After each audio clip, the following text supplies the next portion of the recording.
everybody please give a warm welcome to Ariya Hidayat.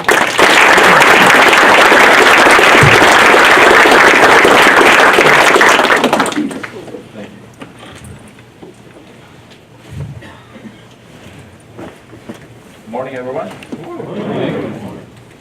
I'm so excited to be here. This is my first time in DC, and I can tell you this is going to be so memorable. Speaking about excitement and traveling, long time ago, I had the luxury of knowing a family member, a man of excellent integrity. In his line of work, he needed to travel around the world. He passed away a long time ago, but I could still remember the story that he told us, the places that he visited, the food that he tried, the culture and the language that he needed to master back then.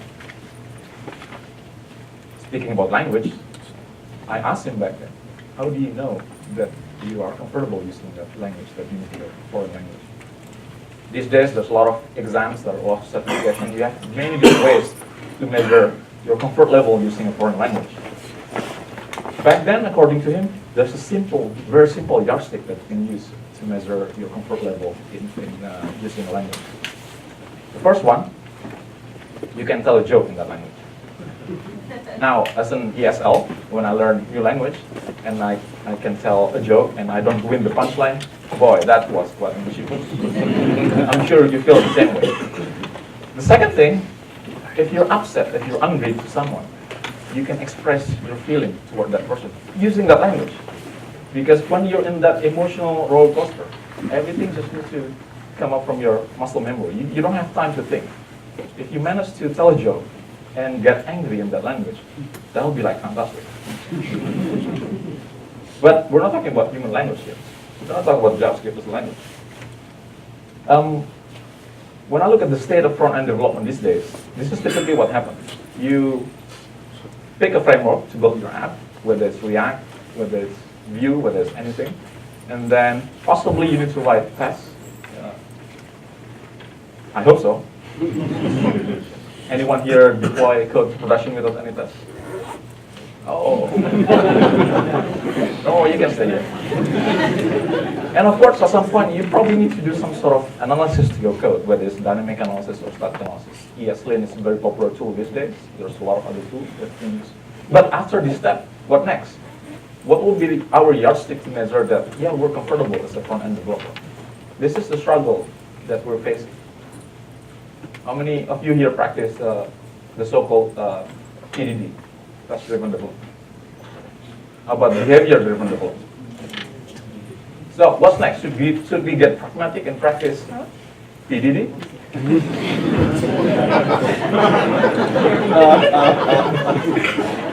I don't think that's the case. I don't think that's where we should go. I think we should come up with something better than TDD. Now, there's a lot of negative voice and opinions about JavaScript these days, right? I mean, you could either, what did I say here?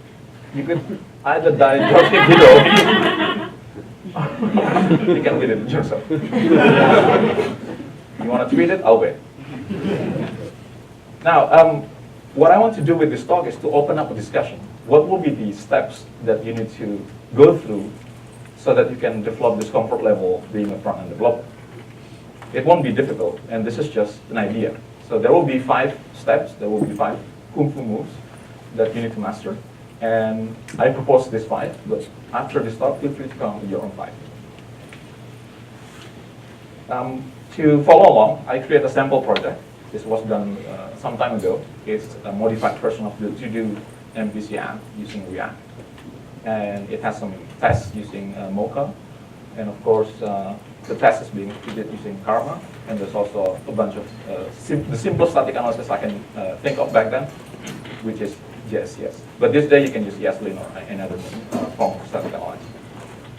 The project is designed to be as simple as possible, so you can follow it along. Now, if you launch the app, this is what happens. How many of you here are familiar with the to-do MVC app? Almost everyone. This is just a standard, very simple app to learn how to use various frameworks. Okay, the first thing that we need to learn is how to use Git hooks. Anyone here is using Git? Almost everyone. Any Mercurial fan in the house? Subversion? Anyone here is already actively using Git hooks? All right, majority. Hopefully by the end of the day, all of you will be using it. And next year, if I ask the same question, if I still get invited, then every one of you will be extremely familiar with this method. So what is actually a Git hook? A Git hook is a mechanism for Git to execute an external program, and depending on the return value of that program, Git will continue to proceed with what it's supposed to do based on the command, or just abandon the entire thing and stops. So this is very powerful. How so? So this is the pre-commit hook. Before Git commits your changes, it's going to run the external program. There's also a pre-push hook. Before Git does the push, it will run that external program that you specified. Now, it's very easy to create Git hooks.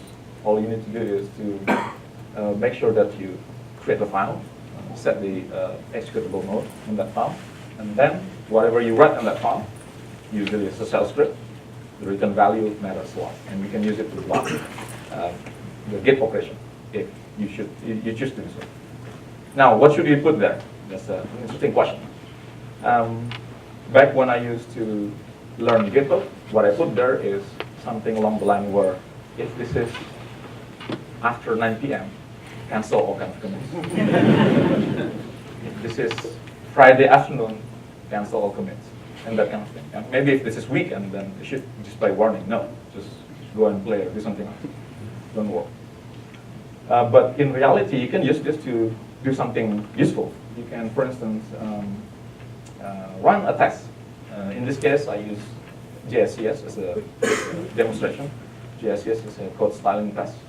In this chains, I'm supposed to use double quote, but because I use single quote there, Git pre-commit hook run JSCS on that changes and complain because I don't use the right quote. And since that happens, since I don't use the correct double quotes, I use single quote here, the entire commit process is abandoned or aborted or canceled. This is fantastic because this way you can catch all the silly mistakes before you commit it. How many times we were in a rush and commit something and realize that, oh no, I shouldn't have done that. And, you're embarrassed in yourself. What we need to be paying attention here is that try to do something very simple in that Git commit hook, pre-commit hook.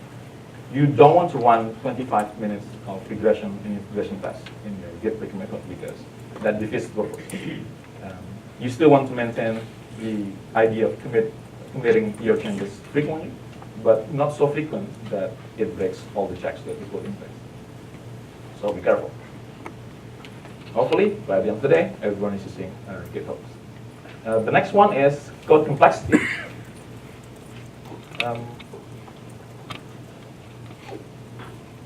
There's a project called jscomplexity.org. This is a web app. You can go to their website and then you paste JavaScript snippets, JavaScript code, and it can tell you how complex the code is. What does it mean that your code is complex? Now, ironically, code complexity has a very complex definition. So let's just come up with a natural or intuitive way to explain it. The cyclomatic complexity basically defines how many paths exist in your code from the very beginning till the end. It could be your code, it could be the entire app, or in the usually people talk it in the context of a single function.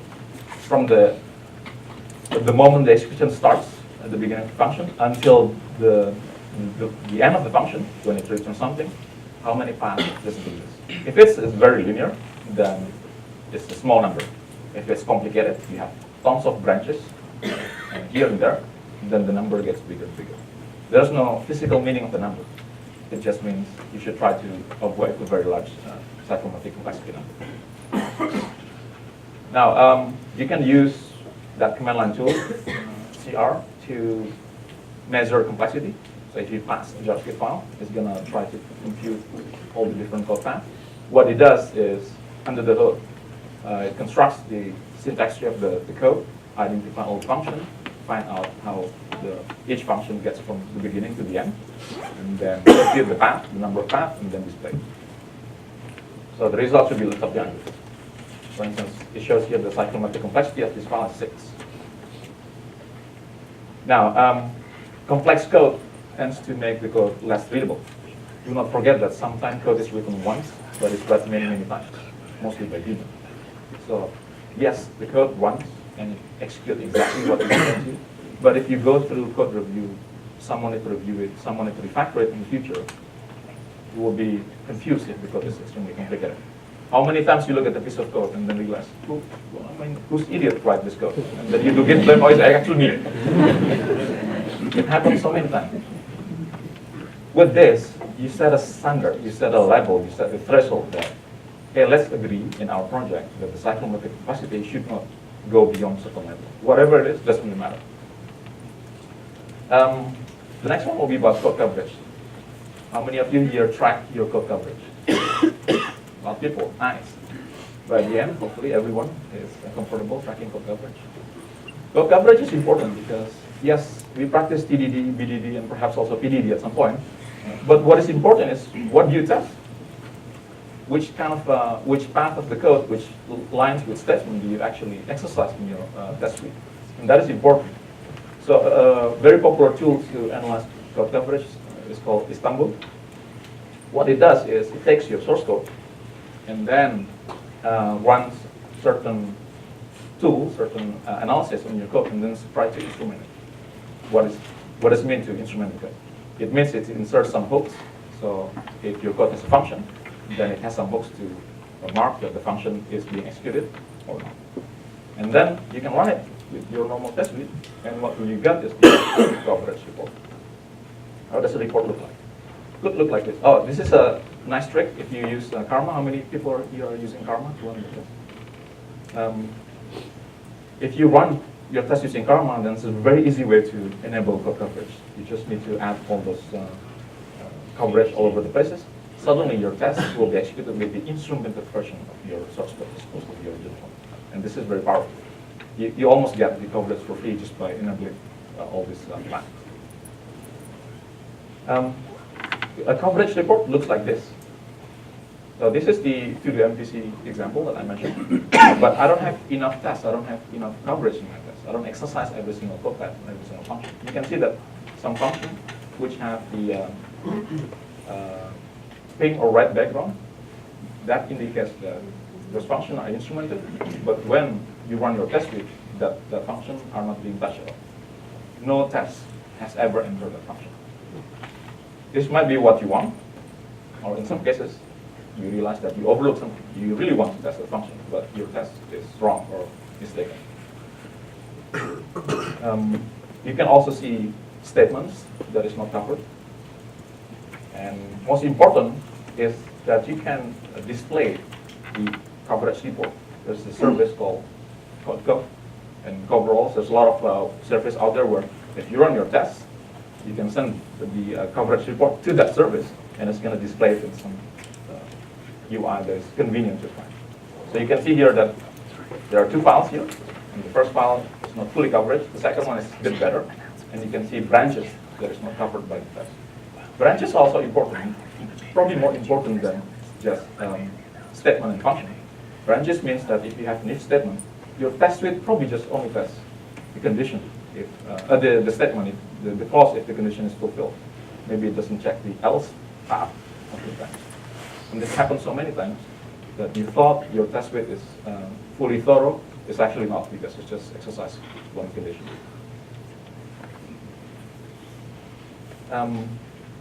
The easiest way to do this is to really put it in your build system or continuous integration.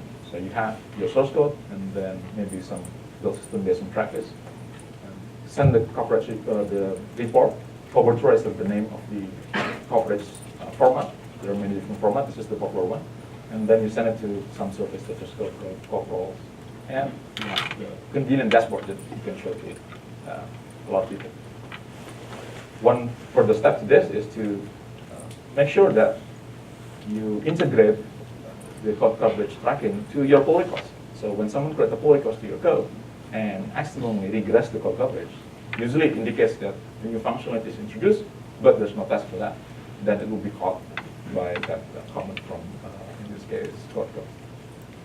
So Qualcomm has the ability to always toss the latest coverage report to your pull request. Okay, so Istanbul is so good that Dave Glass from the Yahoo team once said that if you think Jaslyn hurts your feelings, because that's how the developer characterized it, wait until you use Istanbul. If you never use Istanbul before, you never tracked the coverage before, you think that your tests are complete. When you look at the coverage report, your heart will be broken. And while you're doing that, play this song. Any web fan in the house? It's almost Christmas time. So, the next one is about running your tests with an evergreen browser. Evergreen browsers are browsers that gets updated all the time. From Firefox belongs to that category. These days, at some point, Edge and Safari as well, depending on your definition of update frequency. This is important because sometimes we run our test suite just in simulated environment, but not with real browser. There are many ways to run your test with evergreen browser. One trick that is very common, but not very popular among folks, is to run it on Windows CI system, any Windows fan in the house. It's not very common for foreign developers to use Windows for whatever reason. But there's a service called AppLayer. This is very similar to Trappist. You connect your Git repository to AppLayer. You write some YAML file. AppLayer is going to run your tests on Windows. Why is that?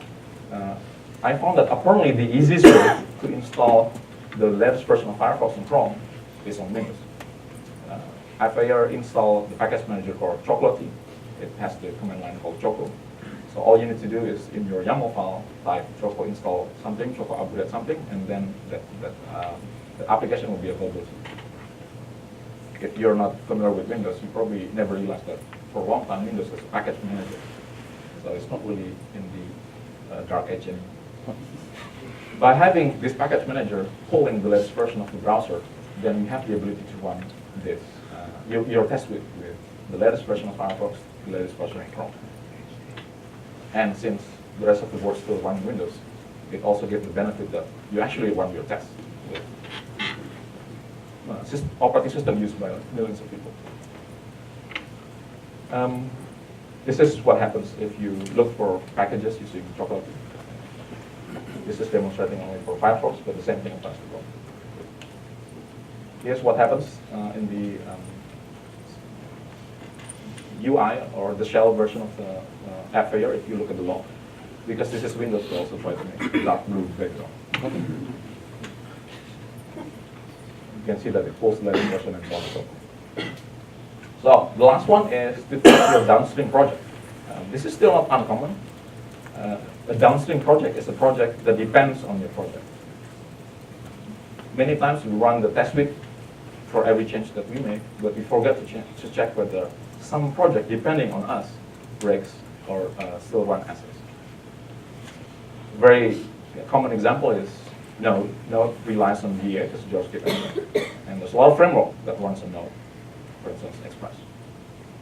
So it used to be the case that Google makes breaking change to V8, and it breaks Node and breaks Express. So these days, Google made a conscious decision that every time there's a new V8 version, they always check whether Node and then just a lot of popular package run the popular package from Node Package Manager (npm) are broken or not like that. And I think it's fantastic. Imagine if you upgrade to a new Node version and everything is broken. That will be disaster. By doing this before the release, Google can prevent the new version of V8, the new features or bug fixes to cause any serious breakage around the world. We know that if one popular npm package breaks, that's basically the internet is not working anymore. Now, this can apply to your application as well. For big corporation, it's very common to pull together similar function into libraries, and then a lot of groups, a lot of departments share that library. But whoever maintains that library has the responsibility to make sure that every time you update that, make sure that every other groups who depend on your library will not be broken.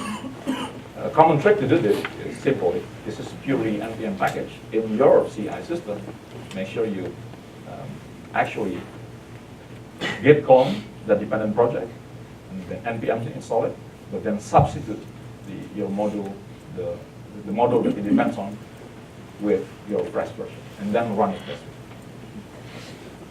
Of course, as you can see, this depends on the fact that your dependent project needs to have comprehensive test suite as well. If it's not possible to test the dependent project, then all bets are off. Clone, and then install the dependency, and then replace it with your own fresh version, and then run the test suite. So, a bonus point. In many cases, we could run all these things in parallel. So we don't need to use a method like this where first you try code coverage, run some tests, and then you try to run it in some, with some browser, and then finally check some downstream project. If the downstream project is our large project, it's going to take some time to run it. Probably it could take 10, 20, 30 minutes. You can't afford to have this process done for every single pull request, because that's going to take ages. What you need to do is to parallelize. So make sure that you trigger all these steps in parallel. As soon as there's a pull request, as soon as there's a change, then do everything at once. The benefit of this is that the quickest test will return the earliest, and therefore, if it's broken, you can immediately fix your changes or tweak your changes. You don't need to wait until the process of checking the downstream project gets completed. In fact, you can even rely on different services for this. You can run each approach here with different CI service. When they're all completed, then you get the result from your pull request. While some of them are still running, you can continue to review the pull request, or you have someone review it. So I hope all these 5 steps will open up the discussion as to what we need to do to become front-end hero. And thank you very much.